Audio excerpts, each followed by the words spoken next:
Welcome to my YouTube channel biography mode. आज हम बात करने वाले हैं भारत के मिसाइल मैन के बारे में। जी हाँ, भारत रत्न सम्मानित एपीजे अब्दुल कलाम के बारे में, जिनका भारत के वैज्ञानिक क्षेत्र में बहुत ही उत्कृष्ट योगदान है। तो चलिए बिना देरी के शुरू करते हैं। अबुल पकीर जैनुलबेदीन अब्दुल कलाम का जन्म 15 अक्टूबर 1931 को तमिलनाडु के रामेश्वरम में एक मुसलमान परिवार में हुआ। उनके पिता जैनुलबेदीन एक नाविक थे और उनकी माता अशरमा एक गृहिणी थीं।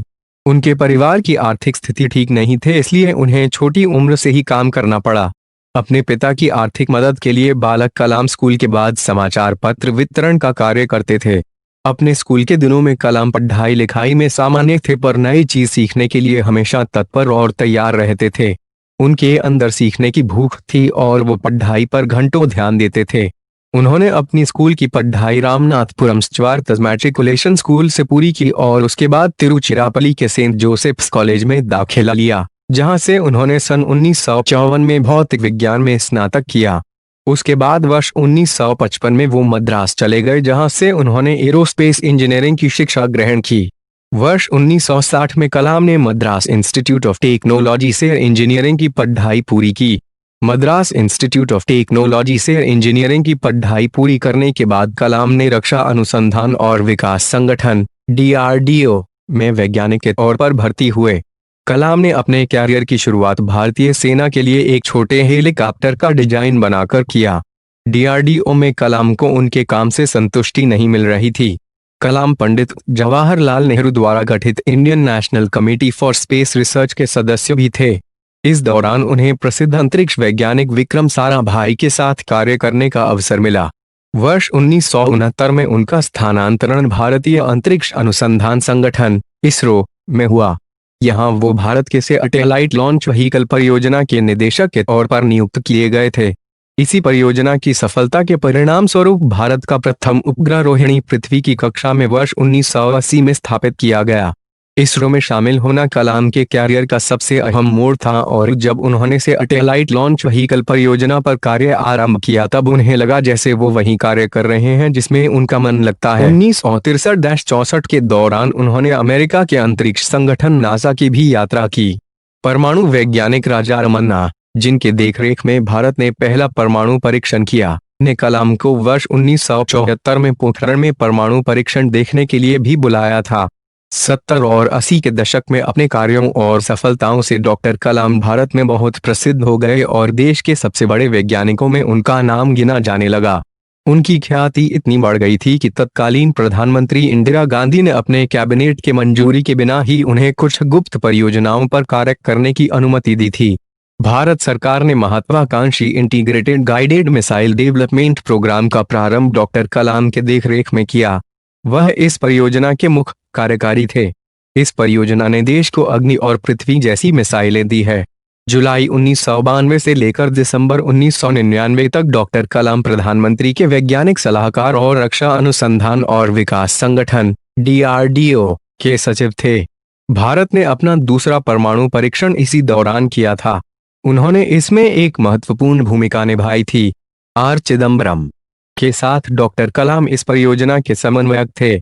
इस दौरान मिले मीडिया कवरेज ने उन्हें देश का सबसे बड़ा परमाणु वैज्ञानिक बना दिया। वर्ष 1998 में डॉक्टर कलाम ने हृदय चिकित्सक सोमा राजू के साथ मिलकर एक कम कीमत का कोरोनरी स्टेंट का विकास किया। इसे कलाम राजू स्टेंट का नाम दिया गया। एक रक्षा वैज्ञानिक के तौर पर उनकी उपलब्धियों और प्रसिद्धि के मद्देनजर NDA की गठबंधन सरकार ने उन्हें वर्ष 2002 में राष्ट्रपति पद का उम्मीदवार बनाया। उन्होंने अपने प्रतिद्वंदी लक्ष्मी सहगल को भारी अंतर से पराजित किया और 25 जुलाई 2002 को भारत के 11वें राष्ट्रपति के रूप में शपथ लिया। डॉक्टर कलाम देश के ऐसे तीसरे राष्ट्रपति थे जिन्हें राष्ट्रपति बनने से पहले ही भारत रत्न ने नवाजा जा चुका था। इससे पहले डॉक्टर राधाकृष्णन और डॉक्टर जाकिर हुसैन को राष्ट्रपति बनने से पहले भारत रत्न से सम्मानित किया जा चुका था। उनके कार्यकाल के दौरान उन्हें जनता का राष्ट्रपति कहा गया।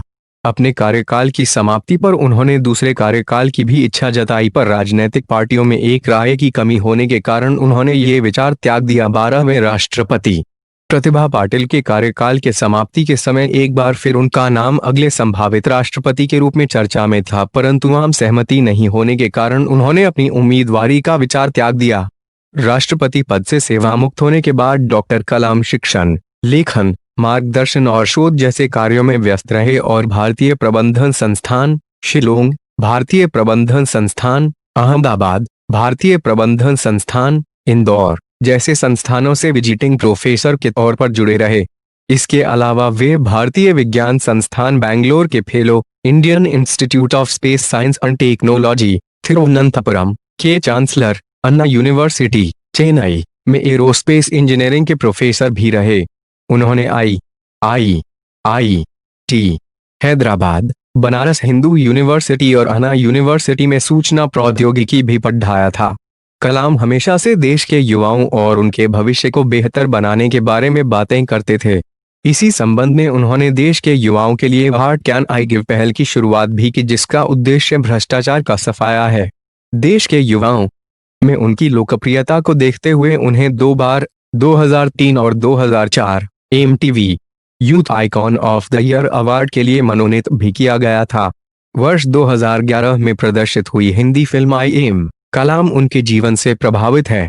शिक्षण के अलावा डॉक्टर कलाम ने कई पुस्तकें भी लिखी, जिनमें प्रमुख हैं the India 2020 $, vision for the new millennium, wings of fire, an autobiography, ignited minds, unleashing the power within India, mission India, indomitable spirit आदि। देश और समाज के लिए किए गए उनके कार्यों के लिए डॉक्टर कलाम को अनेकों पुरस्कारों से सम्मानित किया गया।